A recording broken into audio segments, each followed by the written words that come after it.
In this video, I'll show you how to clear cache on a Sony Bravia TV. Step 1. Go to TV settings. Press the home button on the Sony remote.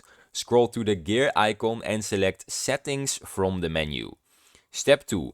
Open apps list. Navigate to apps, then select see all apps. This shows every app installed on your Sony Bravia. Step 3. Select the target app. Choose the app that you want to clear the cache from. For example, Netflix or YouTube. Click the app to open details. Step 4. Clear the app cache. Scroll to Clear Cache and select it. If prompted, confirm your choice. For a deeper reset, you can choose Clear Data. Step 5. Clear all cache data.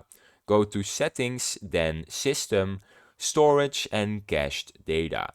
Select Cache Data and press OK to clear system cache for all apps. And that is how you clear your cache on your Sony Bravia TV. If you found this video helpful, subscribe.